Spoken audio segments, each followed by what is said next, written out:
Alright, hello everyone. So today we're going to talk about Manager of La ManchaLand Dawn. I'm finally back, I've done my research, I am ready to make this video. So let's talk about passives first, because Dawn's passives are really damn strong. Variant Sancho Heartblood Arts is the core of her kit. You need to always try and get 15 Heartblood so that you can get the empowered skills. You also need to run her with the family, otherwise you don't get the empowered skills. No Gregor, no empowered skill 1, no Outis, no empowered skill 2, so on and so forth. Skill 3 for this character is her own arts, so she does not need anyone else. The next passive to talk about here is another reason why you must run the family. When they take bleed damage or consume blood feast, you gain 2 extra heart blood on yourself 3 times per turn. This is really important because it helps you hit 15 heart blood in one skill use if you are able to get enough blood feast on the target, right? So this thing here, really very important passive to have, and another big reason why this character really wants to run the Blood Fiend gang. Bearer of the Bloodkin you will rarely see, but it means that when your allies actually die somehow, you will gain 1 more heart blood when gaining heart blood from your base attack skills, and when 3 are killed, you get additional 3, and you also get responsibility, which lets you deal more damage and take 20% more damage. Armadura de Sangre, which is the armor, lets you kill people and increase blood feast. A bit like Earl King, he kills people, he gets coffins. Same shit here, except your blood feast goes to everyone. Everyone wants to drink the blood feast, so that means that when you kill people, you are actually supporting the entire team, not just yourself. Gain 1 damage up for every 15% missing HP at turn end. By the way, this part here also works for focus encounters. And then the last part, if an ally is about to be defeated from bleed damage, you prevent them from being defeated from bleed damage for the turn, once per encounter, and is for each identity. So this is situationally useful if you somehow got absolutely nuked and the bleed will actually kill your team member, then this thing here will prevent it 1 time, which is quite nice in some fights, especially Canto 7. I remember when I was about to die to bleed, this would be a very nice passive to have. Right, so let's talk about skill 1, which is actually one of the more important skills in this character's kit. The reason being is that you gain 1 heart blood for every 5 blood feast this unit consumes, which lets you get 10 heart blood if there is 50 blood feast. Skill 2 is for every 10, skill 3 is for every 10, defense is for every 10, which means that this skill here is your best way to get enough heart blood to hit the required amount of 16, 15, about 16 here, right? So that you will be able to get the enhanced version of these skills here. By default, this skill is going to be like 11, and then with the coin power you get 15. When the enhanced version you get 3 coins, and then this thing can, with all the conditions met, I believe, go up to 19. So it's very strong. And it also gains 20 bleed potency onto yourself because it's Gregor's whip and you're going to be whipping yourself. And you also inflict bleed, and you activate bleed on the target 1 time. Alright, so this enhanced skill is probably the least used one. You will probably not be popping this one unless you need to help generate even more blood feast for the family. But this thing here, it does consume your heart blood, and you do kind of want to maintain enough heart blood so that you can use your skill 2 and skill 3. One way to use this enhanced skill here is actually to nuke your own heart blood. So if you have 16 heart blood and you nuke it by 10, then you can use your skill 1 with your passive again to get you up to 20 heart blood. And then at 20 heart blood, you can get the full power of your skills later on. So that's another way to use this skill over here. For the skill 2, this is going to be the AoE one. You will probably not be using the base form here, so I'm not going to talk about it too much. The reason being, right, is that this part here scales off blood feast consumed yourself, right? And Dawn's mouth is not that big. It cannot drink that much blood yet, right? So the best part is to use the enhanced version, which is shared, which means that all of the blood feast consumed by all of the family. So this lets you hit the 75% a lot quicker. So that is why you also want to run her with the Blood Fiend gang, because you can hit this blood feast consumed shared instead of just opening your own mouth and drinking all of the blood feast consumed. But this does let you do the bonus by yourself, which means that if you want to solo with her, if you want to give her 2 actions instead, you can totally do it, because you can still hit this damage boost over here eventually, right? You can just hit it eventually. Okay, Variant Sancho Heartblood Arts. So this AoE skill here gets +1 more AoE, +1 more attack weight, and also gets +1 coin compared to the base form here. Okay, so you will hit 4 AoE with 3 coins, you hit them all with 19, and for every one that you kill, you will be able to generate more blood feast for the family. There's a very simple skill here. Your skill 1 you build up, your skill 2 you cash out. You cash out to try and kill a bunch of enemies so that your family can drink off the blood. Alright. Skill 3, also a similar situation. You will rarely use the base form, although you can, because it does give you 60 blood feast and give you 10 hard blood once per turn if you do not enhance it. But the enhanced version of this skill is just so much better than this skill. This skill with all conditions is 23. This one with all conditions is 36, which is ridiculous. 36 with 150% damage increase, and for blood feast consumed shared again. This one is blood feast consumed by yourself. So if you have 2 actions, you will eventually reach this, but if you have this thing here with the Bloodfiend family, you will hit it much faster, right? After that, you consume 10 heart blood for every 10 heart blood, and target is defeated, you increase blood feast by 100, and you regain half of heart blood consumed by this skill. You ideally want to kill the target that you hit with this skill here. Otherwise, you still get some benefits, which is 8 bleed potency and 4 bleed count on the target. Once you kill the guy though, you also get 5 bleed potency and 1 bleed count against all enemies. So if you kill someone in a wave battle, you do get the additional blood feast stacks from spreading all of the blood to the enemies. And if you just nuke one guy to death, you actually regain half of the heart blood consumed, allowing you to actually build up again with your skill 1, or just use a bunch of your other skills to go and nuke the opponent again. Alright? So this character, pretty simple to understand. Skill 2 and Skill 3 are your cash outs. Skill 1 is one of your build up skills, and your defense skill is interesting because this is a very powerful thing to give to your Gregor, because Gregor loves to bleed himself dry, right? What Shimmering Bloodfiend does is that all of Gregor's bleed damage taken by the shield HP, this is a shield, is converted into Blood Feast, and you gain shield HP equal to the stack of this Shimmering Bloodfiend applied at the moment of its application. Okay, so the enhanced version of this thing here will apply it to multiple allies with the least HP based on resonance, and it will apply scaling of your heart blood, Shimmering Bloodfiend for every 40 blood feast consumed, then you consume half of the heart blood on yourself. So this thing here is so that when your entire party has started to bleed themselves really well, you get to apply Shimmering Bloodfiend to all of them, and you get a bunch of extra benefits from letting them bleed because you get even more blood feast. So this counter skill might be rarely used compared to the others, but when you set up properly with something like Rose Wedge Meursault, Yearning Mircalla Meursault, the Rose Wedge status, like that status helps to bleed your team. So if you are able to apply a bunch of these Shimmering Bloodfiends to the entire party, you actually can generate quite a bit of extra blood feast just from them bleeding into the shield, which is very cool, right? So that is the entirety of this character's kit talked about. The skill 1 build up, skill 2, skill 3 cash out, and your defense is a little bit of a setup skill, not really anything else. It might not even be used too much compared to a lot of these other skills, because if you want to get a lot of heart blood and you have enough blood feast to generate, then you will probably be using your skill 1 a lot more than your guard skill or any other skill really. Okay. So that is this whole character shtick. And I want to talk about her elements. Skill 1 is Sloth, Skill 2 is Wrath, Skill 3 is Lust. And your defense is going to be Lust again. Alright, so this character, very importantly, generates Lust, which is very important for her team comp generation here, right? This character with the 3 Sloth is basically one of the few generating sources in this team. The other one being Ring Yisang's Skill 3. So, what does Dawn do? Dawn, with his Sloth skills over here, right? She is able to fill Wishing Karen, and Wishing Karen is an ego I never thought I'd actually go back to look at. But looking back at it again, Uptype 4 allows you to do AoE plus 4 bleed count to multiple targets. So this is the bleed count ego that you may want to use every now and then. And your passive is also, when you kill someone with bleed, you gain 2 poise and 2 poise count. So that is actually pretty damn solid for Dawn, right? It's just basically you do a lot of AoE, you kill a bunch of ads, you get a bunch of poise and poise count for yourself.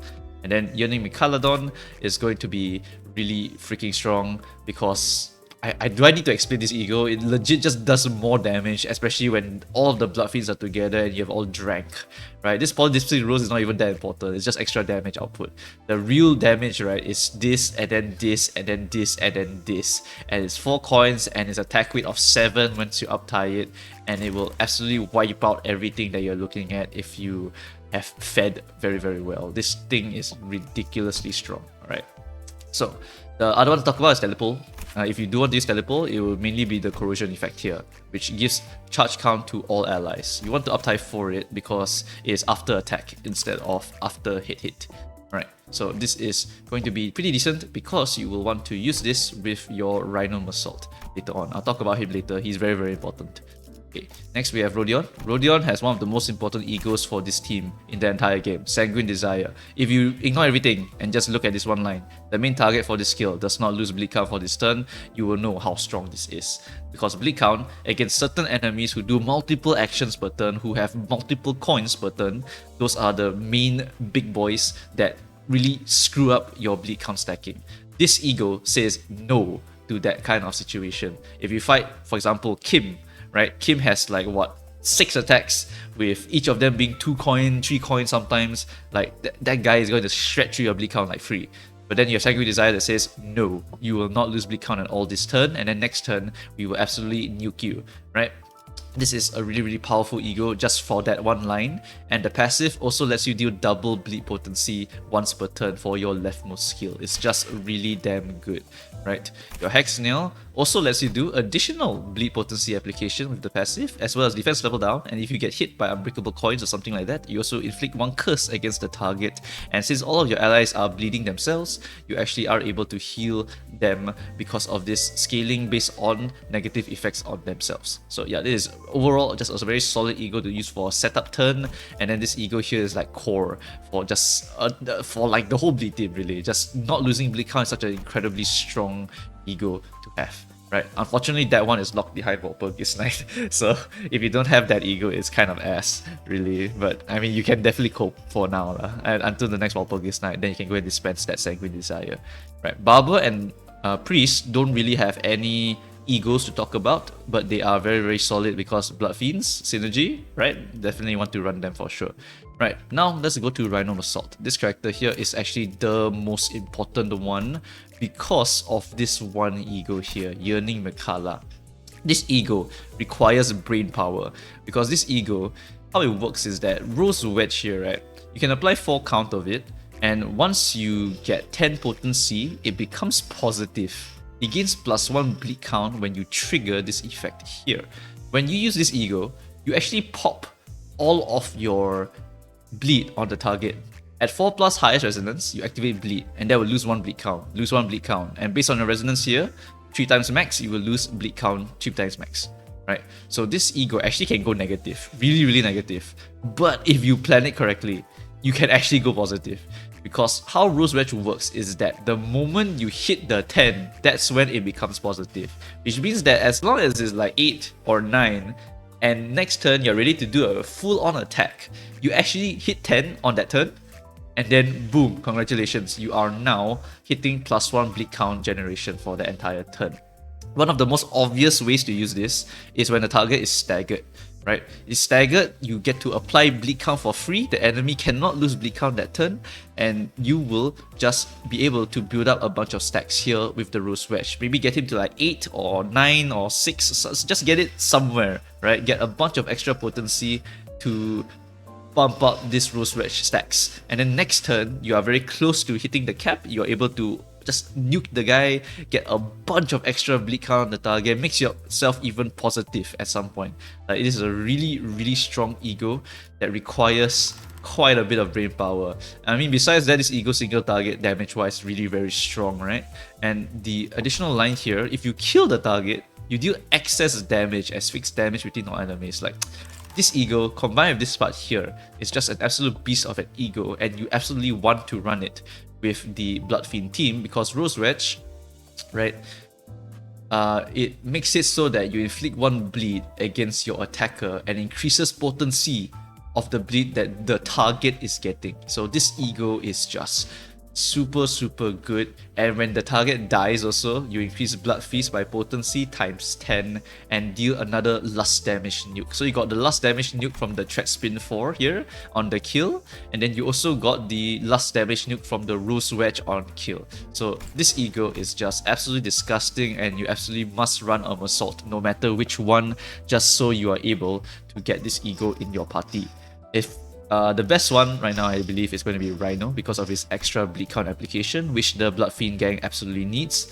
And I think that the other egos that are worthwhile to talk about here are Regret, obviously. Regret just gives you additional plus 2 coin power, minus 1 base power. That's always worth it, right? But this is Walpurgis Ego again, right? The next best one is probably like Electric Streaming, so you can get 12 charge count, so you can enable all of his skills immediately. Pursuance for healing, Chain of Others for CC, and getting Mircalla obviously, because this ego is just absolutely a core ego. I think some people also say like, well, you can use like End Meursault and whatnot. I think Rhino Meursault is the king, just because look at this bleed count application. I don't think there's anyone that actually has 6 on skill 3 and potentially 3 bleed count on the skill 2. It's just too different compared to End Meursault, right? So this character here really very important for the entire team. So 1, 2, 3, 4, 5. What does that leave us with? One last slot. Who do you think will go in? Of course, it is Kim Ji-hoon's most hated child, Ring Yi-sang. Ring Yi-sang, the king of absolute unga bunga damage output with some additional bleed count application. And since you are running the Blood Fiends, you got Polypsic Rose, you got Hex Nail Curses, you got defense level down from the Hex Nail, like all of the debuffs required, there you go, you got it already. And Rose Wedge, of course. Yep, so all of those debuffs are available for you, and you just inflict even more bleed count, blah blah blah blah blah. You are basically a machine. You're a machine that shits out damage and shits out bleed count and all of those other kinds of counts that you want to shit out. Now this character is just really strong, and you can also run Sun Shower because why not? And the passive for Sun Shower is like gives you 3 SP per turn. It's just really strong. So that is going to be the most obvious option. There are a few others that I think some people will want to slot in, right? We got Red Eyes, right? Red Eyes is a bit awkward though, because Red Eyes, if you look at all of her kit, she has no bleed count at all, like 0, right? So if you look at like Ring Yi-sang and Rhino, who are the 2 other options that I'm using, right? They have bleed count in their kit. So swapping one of these out, or even swapping like what Barber out if you want to do it, right? We'll sacrifice skill 2 for ManchaLand Dawn, or sacrifice a bleed count source for the party, which is actually quite painful. So it might not be the best play to run your Red Eyes Ryoshu, right? I know she really loves the bleed team, but it's a bit awkward because she really does not have a single bit of bleed count. Even just +1, +2, I'm okay with. Like, I think that would be a viable option, but outside of Mirror Dungeon, I think this is a very hard character to actually make work in this team comp. I think she can work, it's just going to be more reliant on using your Wishing Cairn Dawn and your Sanguine Desire Rodion a lot more, because you have to sacrifice something here, right? So generally you can, but not super good, really not super good. The best one is actually using Kurokumo as the passive, because you actually get +1 bleed potency application, really solid passive for the entire party. Then another one is Huklu. Huklu is not bad. Huklu can actually replace anyone that you want, more or less, because of his pretty solid bleed count application on his skills. It's not bad. It's just not the best. It's just not bad. Alright. The good one to use as a support passive is Kurokumo, because of the +1 bleed potency. It's the exact same one as Ryoshu's, by the way. It's the exact same one. So you get a 2 bleed potency increase to your fastest team member. Really quite solid. And then obviously, and Faust, because of her support passive, which is Whistles. If you have 3 Lust Resonance, you get 15 SP. That's really good. You can use Ahab if you want, actually. Ahab doesn't really have bleed count, but she will trigger a lot of their skill ones over here for more generation of their respective status. But then you also have to sacrifice the bleed count stuff. It's just really awkward to slot in anyone else besides these 2 characters over here. Just because Yearning Mircalla Basalt is here, and Ring Yi-sang just is... He's like Gojo, you know, he's like the strongest. Like, it's very hard to justify anyone else except this one. And then Rabbit is because of extra pierce damage. You can swap to like Heathcliff for the additional blunt damage if you want. And Hefe is because Hefe's passive is just universal. It just increases damage output. So generally, the team that I always run now is this, with the support passives of this. Alright? So that's my team. One last question some people ask is that for Outis, it's actually better to run Ring Outis. And I would say it's actually situational. The reason being is that Barber of ManchaLand is not a count provider and is very AoE focused, while Ring Outis is a count provider and is very single target focused. So depending on the content that you're doing, you may want to swap them out, right? Because if you're fighting single target content in the first place, enhancing Dawn skill 2 also doesn't really do anything, because that is an AoE focused skill 2. So if you really don't need AoE, it actually might be good to swap out your Dawn here and and then just swap in your Ring Outis over here. And generally, if you don't have them all uptight for or fully invested or have the proper E.G.Os, you might prioritize Ring first, because count will be a big issue when you are not invested. But then once you're invested, you get uptight 4s on most of your units, got some core E.G.Os, you can swap to your Barber, because Barber's AoE output is very, very high, right? So situational swap here, but generally there's a reason why you are swapping them. You want more single target, more count, you want more AoE, you swap to this one, right? Okay, so that is pretty much most of the important things to talk about for this team comp here. It's a very fun team comp, but it's not for a new player. Look at how much I have to invest in order to make this team comp kind of melt together really well, right? I need E.G.Os, I need uptight 4s, I need all of these characters who are on the season banner. It's really very expensive for new players. Newish players also can't really afford it. Is Dawn Unga Bunga by herself though? That one is actually a yes. If you use Dawn by herself, she can actually stand up pretty well, but she will take a long time to get her full damage output, because as you see, she literally relies on having Blood Fiends in her party. So Unga Bunga wise, by default, right, she's 11, 16, 17, which is already okay, right? That's already okay, right? If you can somehow hit a few conditions, just a few conditions, you even get like +1 coin power, that makes it a 5, 10, 15, 20, alright? That's already pretty solid. So as a Unga Bunga, she can pass, right? She's a passable Unga Bunga. So if you do want to pick her up now, go ahead and pick her up. But you will only find her true strength, her absolute destruction, when you use the Blood Fiend gang, because that's how she is designed and that's how it fits lore-wise. She is supposed to be the one that takes over after killing their dad. So yeah, right. So this is an okay option to go for. Yeah, it's not going to be like, you know, like go to the Unga Bunga team here and just pick like, oh yeah, let's just grab every single stupidly strong character. Let's get a Zwei, a Ring, a Rabbit, or not even Rabbit, an Earl King, right? And then we just get like W Ryoshu, we get like Sank Meursault, King Tang Hong, like all these characters just stupidly broken, can be fit into any team comp by themselves. Yeah, so yeah, it's not going to be the same level of them, you know, like these characters, like they legit by themselves already are crazy, ridiculous strong. But then Dawn is not strong by herself. She really needs her team in order to make herself work. So new players, do be aware that if you are going for Dawn, you will need to go for every other one of them. Otherwise, you will not get the full power. Alright, so I think that's going to be it. If I missed anything, feel free to let me know, and I shall see you guys in the next video. Alright, thanks guys, bye bye.